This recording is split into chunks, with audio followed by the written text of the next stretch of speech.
नमस्कार दोस्तों, MP police से रिलेटेड एक और महत्वपूर्ण मोस्ट इम्पोर्टेंट वीडियो आ चुकी है। यह एमपी पुलिस 2023 के लिए 20 अगस्त का थर्ड शिफ्ट का पेपर के लिए बहुत ही महत्वपूर्ण है। 100 में से 100 नंबर के चांस है, मैं तो बोलता हूँ 100% पेपर है। तो बिल्कुल याद कर लीजिए, रट लीजिए, और आगे एग्ज़ाम आने वाली है तो भी तैयारी कर लीजिए, क्योंकि पेपर का पैटर्न भी सेम है, क्वेश्चन रिपीट भी हो रहे हैं। ऐसी बात नहीं है क्वेश्चन रिपीट नहीं हो रहे हैं, तो ज़रूर से तैयारी कर ले। और जिसका पेपर है वो बिल्कुल ही ना लापरवाही ना करे और बिल्कुल रट ले। और चैनल को सब्सक्राइब करना बिल्कुल भी ना भूले, ज़रूर से चैनल को सब्सक्राइब कर दीजिए। आगे आने वाले वीडियोस के लिए जल्द से जल्द आपको आगे के सेट चाहिए तो वो आपके पास पहुंच जाएंगे। ज़रूर से कमेंट कर दीजिए कि आपकी एग्ज़ाम कब है। चलो वीडियो को शुरू करते हैं। झेलम, चेनाब, रावी, व्यास और सतलुज किसकी सहायक नदियाँ हैं? कावेरी, नर्मदा, ब्रह्मपुत्र या सिंधु? तो देखिए, झेलम, चेनाब, रावी, व्यास और सतलुज किसकी सहायक नदियाँ है? सिंधु नदी की। याद रखिएगा, सिंधु नदी की सहायक नदियाँ है। अगला क्वेश्चन क्या है? मध्य प्रदेश के राज्यपाल कौन हैं? ओम प्रकाश कोहली, राम नरेश यादव, बलराम दास टंडन, सीतासरण शर्मा? तो मध्य प्रदेश के जो राज्यपाल है वो है ओम प्रकाश कोहली जी। चलिए आगे बढ़ते हैं। सारे इंपॉर्टेंट क्वेश्चन है, एक एक नोट कर लीजिए, कॉपी पेन लेके बैठ जाइए। सवाल बहुत सारे आते हैं एग्ज़ाम में, इनको लिखना ज़रूरी है, तभी आपको याद रहेंगे। एक विषम ज्ञात कीजिए। 1, 8, 9, 36, 25, 216, 49। तो इसका करेक्ट आंसर है 36। अगला है, यदि ऑनेस्टी को INODTSZ से कोडित किया जाता है तो वर्शिप को कैसे कोडित किया जाएगा? तो वर्शिप को कोडित किया जाएगा XNSRIHQ से। इसी प्रकार से अगला है, यदि विजया को VJLDCF से कोडित किया जाता है तो दीपाली को कैसे कोडित किया जाएगा? तो दीपाली को कैसे कोडित किया जाएगा? DFGSEQO से। देखिए, कॉपी पेन लेके बैठ जाइए, नोट करिए क्वेश्चंस को, बिल्कुल एक भी क्वेश्चन को मिस ना करें। अगला क्वेश्चन क्या है? लड़के एक पंक्ति में बैठे हुए हैं, प्रतीक बाएं से 15वां है और राहुल दाएं से 10वां है। यदि प्रतीक और राहुल के बीच में 5 लड़के हैं तो पंक्ति में कितने लड़के हैं? तो करेक्ट आंसर क्या बनता है?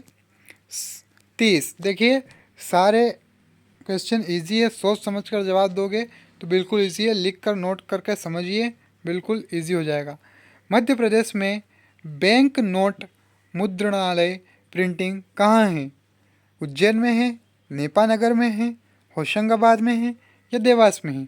तो देखिए, मध्य प्रदेश में बैंक नोट मुद्रणालय प्रिंटिंग कहाँ स्थित है? बहुत इंपॉर्टेंट क्वेश्चन है, तो इसका करेक्ट आंसर है देवास में। याद रखिएगा, देवास में।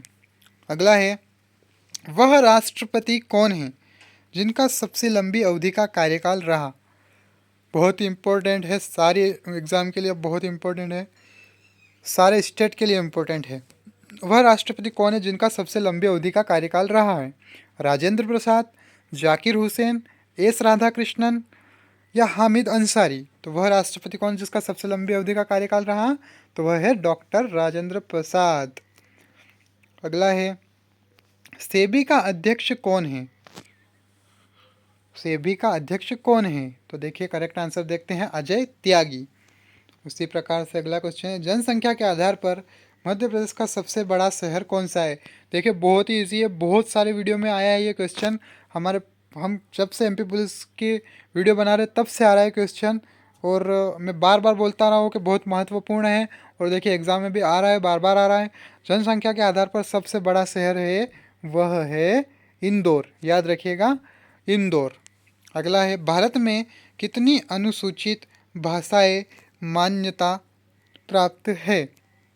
भारत में, देखिए भारत में है ना, 20, 28, 22 या 35?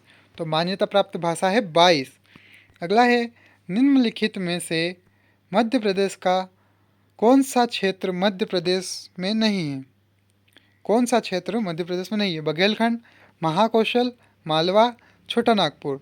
तो देखिए, करेक्ट आंसर है जो कि मध्य प्रदेश में नहीं है, वह है छोटा नागपुर। अगला है, महात्मा गांधी राष्ट्रीय ग्रामीण रोजगार गारंटी अधिनियम 2005 MGNREGA के तहत वर्ष 2015 में उत्कृष्ट कार्य के लिए निम्नलिखित में से किस राज्य ने 10वां राष्ट्रीय पुरस्कार जीता? गुजरात, राजस्थान, असम या मध्य प्रदेश? देखिए, करेक्ट आंसर है मध्य प्रदेश। देखो, मध्य प्रदेश की परीक्षा हो रही तो मध्य प्रदेश की तारीफ होगी, तो ऐसे क्वेश्चन आए तो बिल्कुल चिंता ना करें, अगर ना आए तो मध्य प्रदेश लिख के आए, अगर पता है तो फिर करेक्ट आंसर तो लिखना ही है। किस दिन को अंतर्राष्ट्रीय योग दिवस के रूप में मनाया जाता है? तो वह है 21 जून। अंतर्राष्ट्रीय योग दिवस किस दिन मनाया जाता है? 21 जून। आप स्कूल में पढ़ाई करी होगी तब देखा होगा 21 जून के दिन होता था प्रोग्राम, हर स्कूल में होता था। आजकल हर स्कूल में होता है, ऐसी कोई प्रॉब्लम नहीं है कि किसी स्कूल में नहीं होता है। तो ज़रूर से नहीं पता है तो भी याद कर ले कि 21 जून को अंतर्राष्ट्रीय योगा दिवस के रूप में मनाया जाता है। अगला क्वेश्चन क्या है? वर्तमान में सड़क परिवहन और राजमार्ग के लिए केंद्रीय मंत्री कौन है? तो है नितिन गडकरी। याद रखिएगा, नितिन गडकरी। वह पवित्र नदी जो सिंहस्थ कुंभ मेलों का स्थल है, बताइए कौन है? नर्मदा, शिप्रा, सिंधु या गंगा? सिंहस्थ कुंभ मेलों का स्थल, करेक्ट आंसर इज, देखते हैं, शिप्रा। शिप्रा यानी उज्जैन। ताप्ती नदी कहाँ जाकर मिलती है? बंगाल की खाड़ी, मन्नार की खाड़ी, खम्बाट की खाड़ी या हिंद महासागर? तो ताप्ती नदी जो मिलती है वो मिलती है खम्बाट की खाड़ी में। याद रखिएगा, ताप्ती नदी कहाँ जाकर मिलती है? खम्बाट की खाड़ी में। अगला है, संविधान में परिकल्पना किए गए अनुसार लोकसभा में अधिकतम सदस्य हो सकते हैं? 552, 250, 546 या 525? तो करेक्ट आंसर है 552। अगला है, साइना नेहवाल किस खेल से संबंधित है? हॉकी, टेबल टेनिस, बैडमिंटन, शतरंज? ये क्वेश्चन भी बार बार आ चुका है हमारे वीडियो में। मैं तो बोल रहा हूँ कि अगर आप पहले से ही हमारे वीडियो से तैयारी करते ना तो एमपी पुलिस को क्लियर करने से कोई नहीं रोक सकता था आपको। लेकिन अभी भी समय है, ज़रूर से पूरा वीडियो देखिए, सारे इंपॉर्टेंट क्वेश्चन है, एक को भी मिस ना करें, इस वीडियो को स्किप बिल्कुल भी ना करें। और चैनल को जरूर से सब्सक्राइब करना, वीडियो को जरूर से लाइक करना। साइना नेहवाल किस खेल से संबंधित है? हॉकी, टेबल टेनिस, बैडमिंटन, शतरंज? बताइए। तो साइना नेहवाल जो संबंधित है वह है बैडमिंटन से। याद रखिएगा, साइना नेहवाल बैडमिंटन से संबंधित है। कोरबा थर्मल प्लांट निम्न राज्य में स्थित है? गुजरात, उत्तर प्रदेश, छत्तीसगढ़, मध्य प्रदेश? तो कोरबा थर्मल प्लांट जो है वह कौन से राज्य में स्थित है? तो वह है छत्तीसगढ़। याद रखिएगा, छत्तीसगढ़। वर्ष में भारत मिसाइल प्रौद्योगिकी नियंत्रण व्यवस्था में शामिल हुआ था? कौन से वर्ष में MTCR में शामिल हुआ था भारत? वो हुआ था 2016 में। अगला है, 2016 में ना, ठीक है। 1526 में पानीपत की पहली लड़ाई बाबर और इनके बीच लड़ी गई थी। 1526 में पानीपत की पहली लड़ाई बाबर और इनके बीच लड़ी गई थी। राणा सांगा, हेमू, दौलत खान लोधी या इब्राहिम लोधी? तो करेक्ट आंसर है इब्राहिम लोधी। देखिए भाई साहब, हमारे हिंदू में कितने सुरूर हुए हैं, फिर भी आज कौन से क्वेश्चन आ रहे हैं? बाबर किसके बीच में लड़ाई हुई थी? बाबर और इनके बीच में लड़ाई हुई थी। भाई महाराणा प्रताप, राणा सांगा, सब बहुत सारे वीर थे, उनकी कहानी नहीं है हमारे देश में। लगता है मुस्लिम राष्ट्र में रह रहे हैं। चलो ठीक है, फिर भी याद तो करना पड़ेगा अपने को, तो पास होना है, क्या करो, जो सरकार चलाएगी चलाना पड़ेगा। इब्राहिम लोधी। अगला है, महाराष्ट्र ने 2016 में का अल्पसंख्यक दर्जा स्वीकृत किया था? 2016 में फारसियों का, सिखों का, यहूदियों का या पेशवाओं का? तो महाराष्ट्र ने 2016 में अल्पसंख्यक दर्जक स्वीकार किया था यहूदियों का। अगला है, लुप्त संख्या चुनकर श्रृंखला को पूरा कीजिए। 8, 24, 12, 18, 54? तो करेक्ट आंसर इज 36। लुप्त संख्या चुनकर श्रृंखला को पूरा कीजिए। 36, 28, 24, 22? Correct answer is 21। अगला है, लुप्त संख्या चुनकर श्रृंखला को पूरा कीजिए। 28, 33, 31, 36, 39? तो इनके बीच में क्या आएगा? Correct answer is 34। अगला है, कथन और निष्कर्ष देना है, कथन का निष्कर्ष देना है। बार बार क्वेश्चन आते हैं, सेम पैटर्न है, जो पहले से वीडियो देख रहे हैं उनको तो पता ही होगा कितना इजी है। कोई नदी समुद्र नहीं है, सभी समुद्र महासागर है। निष्कर्ष क्या है? सभी नदी महासागर हैं, कोई नदी महासागर नहीं है। तो देखिए, करेक्ट आंसर है नहीं निष्कर्ष 1 और नहीं निष्कर्ष 2 अनुसरण करते हैं। उस विकल्प का चयन कीजिए जो कि दिए गए कथनों और निष्कर्षों के बारे में सही है। कथन क्या है? कोई जंजीर अंगूठी नहीं है, सभी अंगूठियाँ चूड़ियाँ हैं। निष्कर्ष क्या है? कुछ चूड़ियाँ अंगूठी हैं, कुछ जंजीर अंगूठियाँ हैं। तो करेक्ट आंसर क्या है? केवल निष्कर्ष 1 सही है, अनुसरण करता है मतलब राइट है। अगला क्या है? कुछ सारस हंस है, सभी हंस बतख है। निष्कर्ष क्या है? कुछ सारक बतख है, कुछ बतख सारस है। तो करेक्ट आंसर क्या है इसका? निष्कर्ष 1 और निष्कर्ष 2 दोनों अनुसरण करते हैं, दोनों ही सही हैं। सभी घर बंगले हैं, कुछ बंगले फ्लैट हैं। निष्कर्ष क्या है? सभी घर फ्लैट हैं, सभी बंगले घर हैं। तो देखिए सेकेंड वाला तो राइट है, कुछ बंगले फ्लैट है, ये सही है। नहीं, निष्कर्ष 1 नहीं, निष्कर्ष 2 अनुसरण करते हैं, दोनों ही गलत बता रहा है इसमें। भारतीय वायुसेना ने अपनी प्रथम महिला सेनानी पायलट को औपचारिक रूप से में प्रमाणित किया था 2012 में, 2008 में, 2016 में, 2010 में। अपनी प्रथम महिला सेनानी पायलट को औपचारिक रूप से प्रमाणित किया था, वो किया था 2016 में। अगला है, यदि CENTURION को 32, 57, 91, 46, 5 और रैंक को 18,510 से कोडित किया जाए तो 78,510 को कैसे कोडित किया जाएगा? तो किया जाएगा टैंक से, TANK से। अगला है, नीचे दी गई श्रृंखला में संख्याओं का एक क्रम उपस्थित है, गलत संयोजन पहचानिए। 0, 4, 9, 16, 25। तो क्या है इसमें गलत संयोजन? 0। अगला क्या है, नीचे दी गई श्रृंखला में संख्याओं का क्रम उपस्थित है, गलत संयोजन पहचानिए। 4, 16, 36, 49, 64, 100, 144। तो करेक्ट आंसर है 49। अगला क्या है, स्ट्रेंथ शब्द के अक्षरों को कितनी बार से ऐसे व्यवस्थित किया जा सकता है कि शब्द में GE हमेशा साथ आए? तो वह 1440 बार।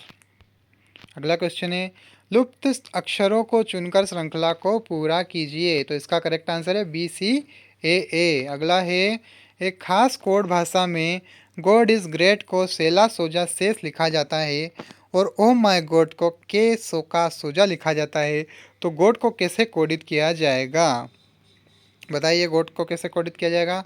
तो वह कोडित किया जाएगा सोजा से, SOZJA। अगला है, खास कोड भाषा में पोलो फोलो जोलो का अर्थ सन, पल्स अर्थ, जोलो सोलो बोलो का अर्थ इज राउंड और सोलो सोला सोका का अर्थ व्हाट इज दिस होता है। तो इस कोड भाषा में बोलो के लिए किस शब्द का इस्तेमाल किया गया है? तो है राउंड शब्द का। अगला क्या है, 5 बच्चे एक पंक्ति में बैठे हुए हैं। ए बी के पास बैठा है और सी के पास नहीं बैठा है। डी ई के पास बैठा है जो कि बाएं कोने पर बैठा है और सी डी के पास नहीं बैठा है। ए के पास कौन बैठा है? तो करेक्ट आंसर है डी और बी। अगला क्या है, निम्नलिखित प्रश्न में अक्षरों के कुछ समूह दिए गए हैं, उन सभी में केवल एक को छोड़कर आम समानता है जबकि एक अलग है, उनमें से विषम का चयन करिए। HK, MP, NQ, BD। तो करेक्ट आंसर क्या है इसका? BD। मेंटल एबिलिटी से रिलेटेड क्वेश्चन आ गए हैं। सवाल है, सवाल मैं स्क्रीन पर शो कर रहा हूँ, जरूर से कॉपी में लिख लीजिएगा, करेक्ट आंसर देख लीजिएगा, नोट कर लीजिएगा क्योंकि बहुत ही महत्वपूर्ण है ये। एक भी क्वेश्चन मिस ना करें, थोड़ी मेहनत लगेगी लेकिन ज़रूर करें। नीचे दिए गए क्रम में अगली आकृति कौन सी आएगी? देखिए अगली आकृति कौन सी आएगी, एक शेप बनता है, अलग अलग शेप बनते हैं, तो अगली आकृति जो है वो बिल्कुल प्लेन वाली आएगी। अगला है सोल्व करना है, इसको भी हल करना है। देखिए क्वेश्चन देख लीजिए और देखिए करेक्ट आंसर है इसका 14/20। अगला है, यदि निम्न दो वर्ग अतिव्यापित होते तो निम्न में से कौन सा एक विकल्प बनता? देख लीजिए, इन दोनों को अगर मिला दिया जाए, ये पहला ये दूसरा, देखिए ऊपर पर जो दो शो रहे हैं ना उनको, ये बाकी तो नीचे तो ऑप्शन है फर्स्ट। तो देखिए इन दोनों को अगर मिला दिया जाए तो कौन सा ऑप्शन बनेगा? ज़रूर से बताइए, बिल्कुल ईजी है, बहुत ही इंपॉर्टेंट है। करेक्ट आंसर जो है ऑप्शन नंबर 4 है। अगला है, नीचे दिए गए क्रम में अगली आकृति कौन सी आएगी? देखिए कौन सी आ सकती है अगली आकृति? तो करेक्ट आंसर है ये वाला, देख लीजिए ऑप्शन नंबर 2। यदि महेश सुरेश से 6 वर्ष बड़ा है और उनकी आयु का अनुपात 9:7 है तो महेश की आयु ज्ञात करें। तो देखिए correct answer is 27। Copy pen लेके बैठे हैं तो ज़रूर से नोट करें, और मैं तो बोलता हूँ, हमेशा बोलता आया हूँ कि कॉपी पेन लेके ही पढ़ाई करना चाहिए, हमेशा नोट करोगे तो ही बढ़ोगे आगे। राम और रवि किसी कार्य को क्रमशः 10 और 15 दिनों में कर सकते हैं। यदि वे दोनों साथ मिलकर कार्य करें तो कितने दिन में पूरा करेंगे? तो वह है 6 दिन में। एक संख्या इस प्रकार है कि इनके अंकों का गुणनफल 12 है। जब उस संख्या में 36 जोड़ा जाए तो उसके अंक प्रतिलोमित हो जाते हैं। वह संख्या क्या है? 43, 26, 34 या 62? तो करेक्ट आंसर इज 26। देखिए किसी निश्चित धनराशि पर 5% प्रति वर्ष पर 3 वर्षों के लिए चक्रवृद्धि ब्याज और साधारण ब्याज के बीच अंतर 6,100 रुपये है। प्रारंभिक राशि क्या है? देखिए करेक्ट आंसर इज 8 लाख रुपए। वर्तमान में निरंजन और दीपक की आयु का अनुपात 4:3 है। 6 वर्षों के पश्चात निरंजन की आयु 26 वर्ष होगी। दीपक की वर्तमान आयु क्या है? तो दीपक की वर्तमान आयु है 15 वर्ष। 3 क्रमांगत विषम संख्याओं का औसत 5 है। तीनों संख्याओं में से उच्चतम संख्या को ज्ञात करें। 7, 11, 5 या 9। तो देखिए करेक्ट आंसर इज 7। अगला भी क्वेश्चन इसी तरह के सवाल से रिलेटेड है। कॉपी पेन लेके जरूर बैठे, जरूर से नोट करें। ऑप्शन और सवाल दोनों ही शो कर रहा हूँ। देखिए, एक दुकानदार ने कुछ गेहूं को 35,000 रुपये में खरीदा। गोदाम में रिसाव होने के कारण कुल गेहूं का 7वां भाग खराब हो गया। यदि वह अच्छे गेहूं को 10% के लाभ पर और खराब गेहूं को 25% की हानि पर बेचे तो उसकी लाभ या हानि क्या होगी? तो करेक्ट आंसर इज 5%। ए एक कार्य को 15 दिनों में और बी 20 दिनों में कर सकता है। वह दोनों 5 दिनों के लिए कार्य करते हैं, तब बचा हुआ कार्य क्या होगा? बताइए, 5/12, 1/3, 5/6 या 7/12। तो करेक्ट आंसर इज 5/12। अगला क्या आंसर है? बहुत ही इंपॉर्टेंट लग रहा है क्वेश्चन। 2 रेल जो कि प्रत्येक 100 मीटर लंबी है, विपरीत दिशा में चल रही है और 12 सेकंड में एक दूसरे को पार करती है। यदि एक दूसरी से दुगुनी तेजी से चल रही है तो तेज वाली चलने वाली रेल की गति है, तो वह है 40 किलोमीटर प्रति घंटा। अगला है, प्रमोद 15 प्रश्न पत्रों की परीक्षा में 60% के औसत अंक प्राप्त करता है। उसमें से 5 में वह केवल 40% औसत ही प्राप्त करता है। शेष प्रश्न पत्रों में औसत अंक क्या होगा? 100%, 80%, 65% या 70%। तो करेक्ट आंसर इज 70%। अगला है, एक कार 500 मीटर की दूरी को 20 सेकंड में तय करती है और एक बस 30 किलोमीटर की दूरी को 45 मिनट में तय करती है, तो उसकी गति का अनुपात क्या होगा? 6:9, 9:4, 4:9 या 9:6। तो करेक्ट आंसर इज 9:4। स्थिर जल में नाव 10 किलोमीटर प्रति घंटा की चाल से यात्रा करती है। धारा की चाल 4 किलोमीटर प्रति घंटा है। धारा की विपरीत दिशा में 30 किलोमीटर की यात्रा के लिए नाव कितना समय लगेगी? तो है 300 मिनट। एक क्रिकेट खिलाड़ी विभिन्न मैचों में 20, 30 और 40 रन बनाता है। खिलाड़ी का औसत स्कोर ज्ञात करें। 40, 50, 45 या 30। तो करेक्ट आंसर इज 30। अगला है, यदि दो त्रिकोणों की ऊंचाई 3:2 अनुपात में है और उनके आधार 2:5 अनुपात में है, तब दोनों त्रिकोणों के क्षेत्रफलों का अनुपात क्या होगा? तो करेक्ट आंसर इज 3:5। यदि दोनों त्रिकोणों की ऊंचाई 3:2 अनुपात में है और उनके आधार 2:5 है, तब त्रिकोणों के क्षेत्रफल का अनुपात क्या होगा? वही 3:5। मान ज्ञात करना है, मान ज्ञात कर इवेल्युएट करना है। जरूर से देख लीजिए, जरूर से करेक्ट आंसर 1/125 देख लीजिए। सारे क्वेश्चन इंपॉर्टेंट है, एक क्वेश्चन को भी स्किप ना करें। बिल्कुल शो कर रहा हूँ, टाइम बर्बाद नहीं करना चाहता हूँ मैं। इस तरह के क्वेश्चन बार बार आते हैं, देख लीजिए। इसमें पता दिया जाता है, जिसमें 4 ऑप्शन दिए जाते हैं, जिसमें 3 सेम रहते हैं, एक अलग रहता है, उसको पहचानना है। तो करेक्ट आंसर क्या है इसका? बार बार आते हैं इसमें ऑप्शन 3 यानी कि 2। ऑप्शन नंबर 3 सही है। औसत निकालिए। इस तरह के क्वेश्चन बार बार आते हैं, औसत निकालने वाले। बिल्कुल तैयारी कर लीजिएगा इनकी। 29, 34, 39, 44, 49, 57। तो करेक्ट आंसर इज 42। यदि एक संख्या का 3/5 उसी संख्या में 40% से अधिक है तो वह संख्या क्या है? वह है 200। अगला है, ए, बी और सी के बीच में 1800 रुपये को बांटा गया। यदि ए ने बी का तिगुना और बी ने सी का दुगुना प्राप्त किया तो ए का हिस्सा क्या है? तो है 1200 रुपये। अगला है, 1.2 का कितना प्रतिशत 1/5 है? तो वह है 16.67%। मोहम्मद ने एक टीवी सेट को 12,000 रुपये में खरीदा और बाद में इसे 10,000 रुपये में बेच दिया। उसका हानि प्रतिशत लगभग 16.5% है। एक पिता अपने पुत्र से 30 वर्ष बड़ा है। 5 वर्ष बाद वह अपने पुत्र से केवल 3 गुना बड़ा होगा। पिता की वर्तमान आयु क्या है? एक पिता अपने पुत्र से 30 वर्ष बड़ा है, ठीक है। 5 वर्ष बाद वह अपने पुत्र से केवल 3 गुना बड़ा होगा। पिता की वर्तमान आयु क्या है? तो वह है 40 वर्ष।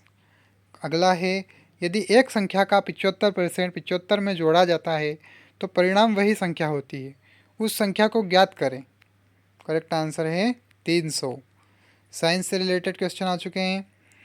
दिया गया आरेख उन छात्रों की संख्या को निरूपित करता है जिन्होंने 30 की कक्षा में विभिन्न विषयों को उत्तीर्ण किया है। गणित का उत्तीर्ण प्रतिशत क्या है?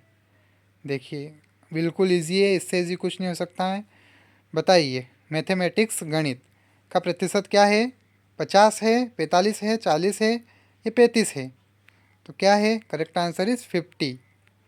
अगला क्या है? सवाल हल करना है, बिल्कुल नोट कर लीजिए। करेक्ट आंसर देख लीजिए, कोरोना से रिलेटेड क्वेश्चन है, बिल्कुल नोट कर लीजिए। कॉपी पेन लेके ही बैठे रहना ज़रूरी है। बिल्कुल मैं तो शुरू से ही बोलता आया हूँ कि कॉपी पेन लेकर ही बैठे। हमारे वीडियो में A to Z real paper आते हैं, तो बिल्कुल भी मिस ना करें, क्योंकि हम फेक चीज़ें नहीं लाते हैं। कुछ क्वेश्चन कहीं से उठा लिए और बोल दिया बहुत ही महत्वपूर्ण है, वो वाली चीज़ नहीं है। तो ज़रूर से चैनल को सब्सक्राइब करिए और ज़रूर से लाइक करें वीडियो को। देख लीजिए, एक शिक्षक एक क्षेत्र में 6000 छात्रों की अधिकतम संभावित संख्या को इस प्रकार व्यवस्थित करना चाहता है ताकि पंक्तियों की संख्या स्तंभों की संख्या के समान हो। यदि व्यवस्था के बाद 71 छात्र छूट गए थे तो पंक्तियों की संख्या ज्ञात करें। स्थित्योत्तर। एक कार 48 लीटर पेट्रोल में 432 किलोमीटर की यात्रा करती है। 20 लीटर पेट्रोल में कितना दूर तक यात्रा करेगी? तो है 180 किलोमीटर। देखिए अगला क्वेश्चन क्या है। 10 लाख रुपए की लागत से निर्मित फ्लैट के मूल्य का प्रति वर्ष 10% की दर से अवमूल्यन हो रहा है। निर्माण के 3 वर्ष के पश्चात इसका मूल्य क्या होगा? तो है 72,09,000 रुपये।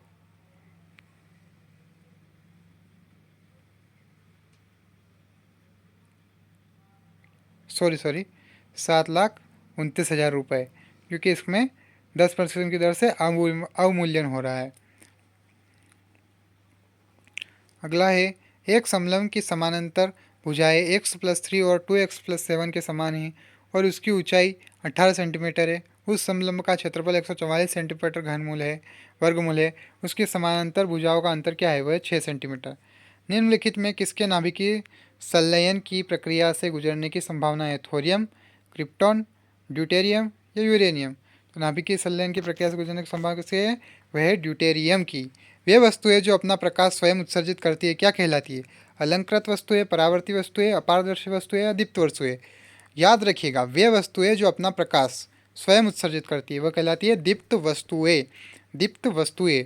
जब आप स्वयं के तन पर इत्र लगाते हैं तो आप ठंडा महसूस करते हैं, क्योंकि इत्र को निम्न तापमान में रखा जाता है। आपके तन में ऊर्जा को अवशोषित कर इत्र आसानी से संघनित्र हो जाता है। इत्र में उपस्थित विलायक आपके तन से ऊर्जा को अवशोषित कर आसानी से वाष्पित हो जाता है। इत्र का विलायक आपके तन में ऊर्जा को स्थानांतरित कर आसानी से वाष्पित हो जाता है। करेक्ट आंसर क्या है?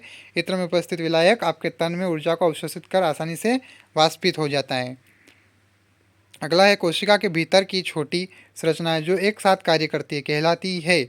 कोशिका के भीतर की छोटी संरचनाएं जो एक साथ कार्य करती है वो कहलाती है कोशिकांग। याद रखिएगा, कोशिकांग। अगला है, निम्न में से कौन सा एक सीमित संसाधन है? कोयला, वर्षा अवक्षेपण, वायु या ज्वारीय? तो सीमित संसाधन क्या है इसमें? वह है कोयला। गलत युग्म को चिन्हित करें। आंत अनैच्छिक, हस्तपेशी ऐच्छिक, कंठपेशी ऐच्छिक, वायुमार्ग ऐच्छिक? तो करेक्ट आंसर है वायुमार्ग ऐच्छिक। पेशी अस्थि से के द्वारा संयोजित होती है। उपास्थि से, केवल स्नायु, स्नायु और कंडारा दोनों से, केवल कंडारा से? ये क्वेश्चन पहले भी एग्जाम में आ चुका है, अभी 1-2 दिन पहले। पेशी अस्थि से संयोजित होती है केवल कंडरा द्वारा। मोमबत्तियाँ और सौंदर्य प्रसाधन इससे बने होते हैं। पैराफिन मोम, बिटुमेन, केरोसिन, डीजल? मोमबत्तियाँ और सौंदर्य प्रसाधन बने होते हैं पैराफिन मोम से। पैराफिन मोम, याद रखिएगा, पैराफिन मोम। हाइड्रा इसके द्वारा प्रजनन करता है। मुकुलन, द्विखंडन, क्लोनिंग, इन विट्रो निषेचन? देखिए ये क्वेश्चन कल की एग्जाम में आ चुका है कि हाइड्रा का प्रजनन कैसे होता है। तो वह क्या होता है? मुकुलन से। उसमें यह पूछा गया था मुकुलन के द्वारा कौन सा जो जीव है जो प्रजनन करता है, तो उसमें हाइड्रा सिलेक्ट किया था। क्वेश्चन को पलट दिया है, पैटर्न सेम है, क्वेश्चन सेम है। सर्दियों के दौरान हम काले रंग के कपड़ों में अधिक सहज महसूस करते हैं क्योंकि गहरे रंग के कपड़े अधिक गर्मी को अवशोषित करते हैं। अगला है, निम्नलिखित में से कौन सा कथन सही है? एक रैखिक युग्म का निर्माण करते कोण पूरक है। एक रैखिक युग्म का निर्माण करने वाले दोनों कोण ही न्यून कोण हो सकते हैं। एक ही रेखा में समानांतर दो रेखाएं एक दूसरे के समानांतर होती है। एक ही रेखा के लंबवत दो रेखाएं एक दूसरे के लंबवत होती है। तो करेक्ट आंसर है फर्स्ट और थर्ड। अगला है, जब किसी शक्तिशाली चुंबक के छोर के निकट एक धातु लाई जाती है तो यह इसे प्रतिकर्षित करता है। यह धातु निम्न है: अचुंबकीय, लोह चुंबकीय, प्रतिचुंबकीय, अनुचुंबकीय। तो वह है प्रतिचुंबकीय, प्रतिकर्षित करता है, यानी कि हो गई प्रतिचुंबकीय। अगला है, अरविंद अपने पास की धनराशि से 50 कलम या 50 पेंसिल खरीद सकता है। उसने 10% टैक्सी किराए के लिए अलग रख दिया है और शेष धनराशि से 54 पेंसिल और एन कलम खरीदे। एन का मान 27 है। उन दो कोशिकांगों के नाम बताइए जिनमें उनकी स्वयं के आनुवांशिक सामग्री होती है: डीएनए एवं आरएनए, माइटोकॉन्ड्रिया एवं लवक, राइबोसोम एवं गालचिकाएँ, जालिकाएँ तथा अंतर्द्रव्यी जालिका। उन दो कोशिकांगों के नाम क्या हैं जो स्वयं के आनुवांशिक सामग्री रखते हैं? वो माइटोकॉन्ड्रिया एवं लवक है।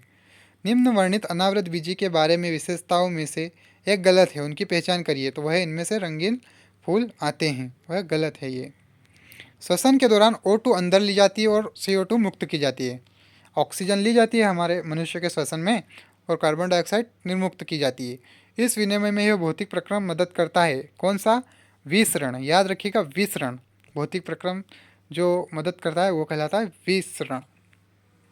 अगला है, तारों तथा पृथ्वी के बीच की दूरी को में मापा जाता है: मीटर, प्रकाश वर्ष, किलोमीटर, मेगा इकाइयाँ। तो करेक्ट आंसर सबको पता होना चाहिए, बिल्कुल ईजी है, बहुत समय से चलता आ रहा है, जरूर से कमेंट करना। तो करेक्ट आंसर है प्रकाश वर्ष। तारों तथा पृथ्वी के बीच की दूरी को प्रकाश वर्ष में नापा जाता है। चैनल को जरूर से सब्सक्राइब कर दीजिएगा, बिल्कुल भी वीडियो को मिस ना करें, बहुत ही इंपॉर्टेंट है। पूरी रट लीजिए, घोल के पी जाइए। 100 में 100 नंबर का चांस है, 100% चांस है। बिल्कुल लाइक करें वीडियो को, जरूर से सब्सक्राइब करें और आगे आपकी एग्ज़ाम कब है ज़रूर से कमेंट करें।